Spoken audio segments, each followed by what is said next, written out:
To whom it may concern. I was still finding it uncomfortable, even tormenting, to go to bed nude. Daddy's teachings were rigid and engraved in me. We wore pajamas and put on a robe when we got up and left our room. I was sleeping soundly one morning when the radio alarm clicked on. I hated that alarm. Music blasting, I woke up. I headed to the bathroom, opening the door of our bedroom. A thick black cloud billowed into my face, filling up our bedroom. The smell of smoke was strong. At the same moment, someone started pounding on our front door downstairs. I screamed, "Dane, wake up, fire!" I was in instant panic. "No, no, no!" I was screaming. Dane leaped out of bed. The room had filled with smoke. We grabbed each other, left the bedroom, feeling our way along the walls of the hallway. The smoke was so thick we couldn't breathe, couldn't see our hands in front of our faces. We ran back to the bedroom, slamming the door. The house was on fire. The pounding and shouting continued downstairs. We made our way over to a window and pushed it up. We looked out at a crowd gathered below. I stood frozen. We were going to die. The whole neighborhood lined up below.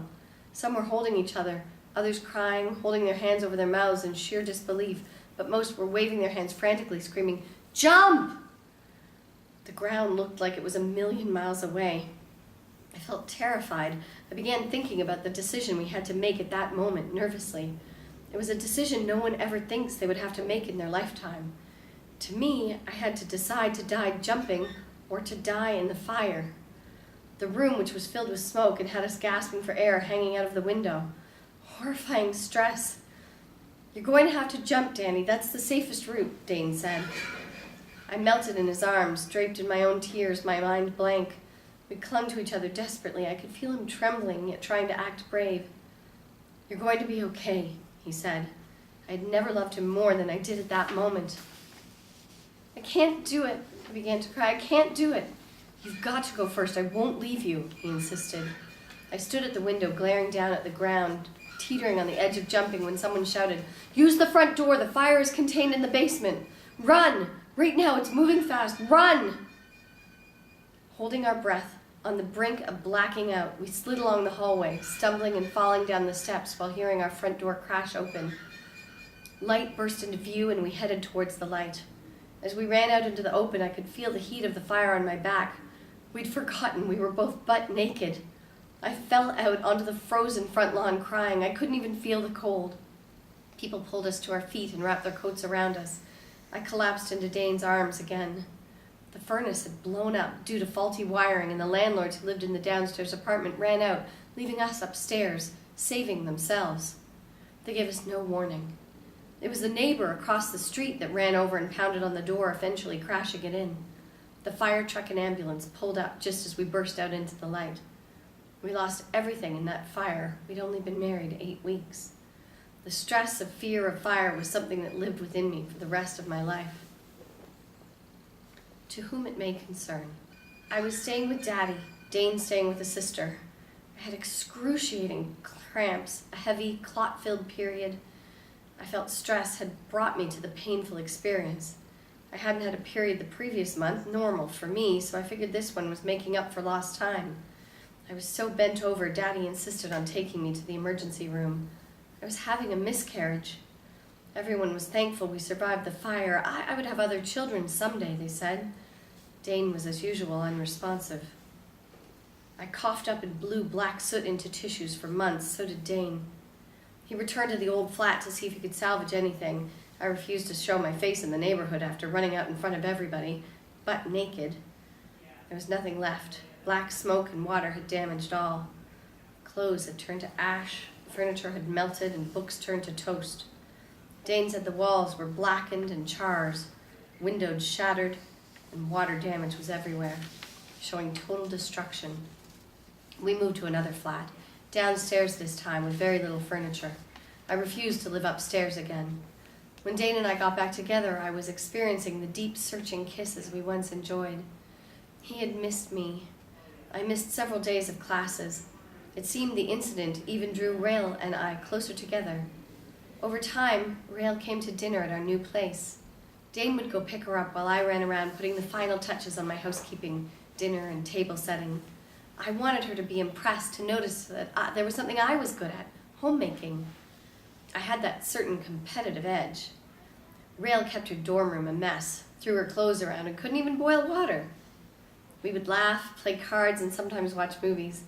Dane would take her back to campus afterwards, stating I had worked so hard I should go on to bed and get some rest. It felt wonderful, entertaining in my own place. Dane was enjoying the time we spent with Rael and accepted the comfortable feeling he had when he visited campus. I introduced him to everyone I could.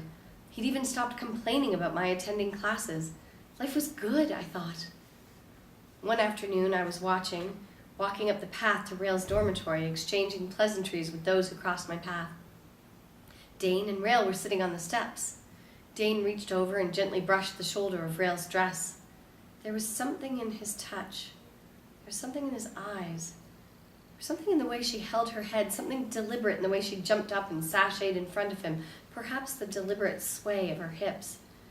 There was something ambivalent, something new that would change my world, and I was too naive to understand it. I was heading over to her dorm room to work on an extra credit project to improve our waning grades. They both spotted me at the same time. I smiled and waved vigorously. They waved back. They were the two most important people in my life. My heart gladdened to think Dane had stopped by to take us to lunch again. Dane jumped up and rushed to greet me. "Baby, I was looking for you." He wrapped both arms around me, pulling me to him, rocking us side to side. I reached up and kissed him gently. I thought I saw panic in Rael's eyes. She interrupted. "Let's go get pizza, my treat." We did, and had a festive evening. To whom it may concern.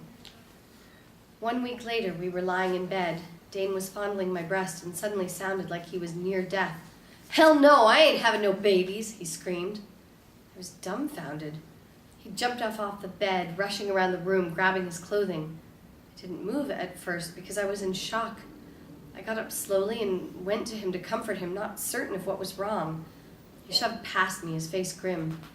"Your nipples are dark, look at them. Why were you flinching when I touched them?" "It hurts me," I said. He gave me an angry glare. He continued, roughly shoving past me, getting dressed. He paused for a moment and squeezed my naked breast. I pushed his hand away. "You're pregnant!" He kept yelling and stomping around the room. I started weeping. I didn't know what to say. I needed him to hold me. He kept throwing the birth control every time I tried to use it. Why was he so angry with me? He was dressed and gone before we could have a real discussion. I went to Rael. I stood in the door of her study hall. She looked up and saw in my eyes I needed her. I shook all over. Fear had paralyzed my tongue. My throat burned and my breath grew shallower. Rael came flying out of the study hall, cradled my arm, and led me to her room. I told Rael I was pregnant. I burst into tears. There were no words for the stabbing pain of Dane's reaction.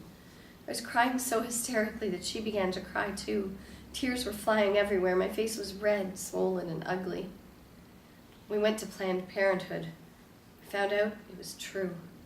I had cried so much over Dane's feelings. I hadn't dealt with my own. I was like a zombie by then. I only wanted to remove the black cloud brought on by this news. I just wanted to live peacefully.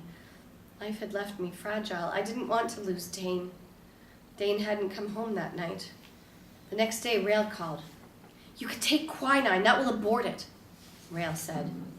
"Quinine? Abort it?" "Don't worry, it won't hurt you," she continued. "It will abort the baby." I don't know. "I will see what I can do. I'll call someone and get the pills for you." "Thank you," I whimpered, not sure of what I was doing. "It is best to keep this as our secret. Let it seem like a miscarriage. Don't tell Dane." "Okay," I whispered. To whom it may concern. It seemed all the fun had gone out of our life. I was, all the time, nauseous. I felt awful and attended my classes less and less. I had a little baby inside me. Choking on my own heart, I was so lonely. Dane openly demonstrated the fact that he did not want the life flourishing inside my body. I was lonelier than I'd ever felt in my life, and I did not think that was possible. My breasts doubled in size. Dane loved them, sucking hungrily on them. He was using my body for his pleasures with no regards to the baby or me. There was new rage in the sex. Sometimes it felt like he was trying to shove the baby up into my ribs. Dane's 20th birthday was approaching on a Friday, leaving the whole weekend for a celebration. I imagined there were men who would consider becoming a father a wonderful gift, but not Dane. My world was his world, and what made him happy made me happy. He had become my reason for living, breathing, and existing.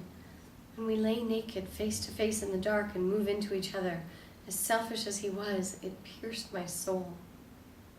I remembered him lying in the grass, dreaming of a birthday cake and decorations. I wanted to ease the tension between us, help him forget the seed he had planted. I bought an expensive and luscious chocolate cake with white icing, blue trimming, and "Happy Birthday, Dane" written in dark blue lettering.